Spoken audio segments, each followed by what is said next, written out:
Пожалуй, за прошедший гастрольный концертный год выступление Гагариной можно назвать коммерчески успешным, если составить своеобразную десятку самых востребованных и проданных на 100% спектаклей или концертов сезона. В числе лидеров и будущий проект «Поэт в России больше, чем поэт» с участием Евгения Евтушенко, Олега Погодина, Игоря Скляра и Сергея Никоненко вместо Максима Аверина. Билеты на это мероприятие исчезли из касс 3 недели назад.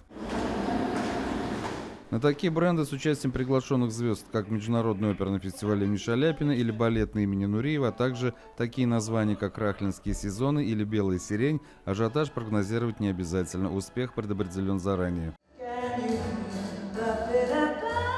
А теперь о тех, чьи имена заставили казанцев безболезненно расстаться со своими рублями, обеспечив кассовый аншлаг. Это Игорь Бутман и Фантин, группа ДДТ, Мельница, Тодос, спектакль «За закрытой дверью» с Ириной Алферовой и Андреем Соколовым, традиционно Елена Ваенга, Владимир Пресняков и Леонид Агутин и выстреливший высокой атмосферой духовности патриарший хор Данилова монастыря.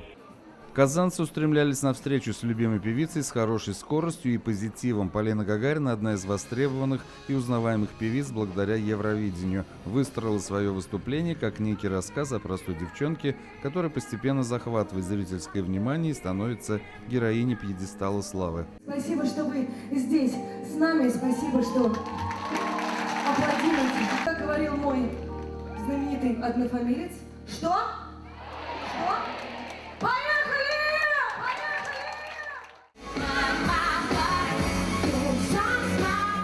Шоу-спектакль – это и микс из богато декорированного одноименного шоу, показанного в московском Крокус-Сити-Холле. С этим продуктом певица гастролирует по России, собирая полные залы. Это все вполне заслуженно и оправданно. Хороший репертуар сейчас почти что на вес золота.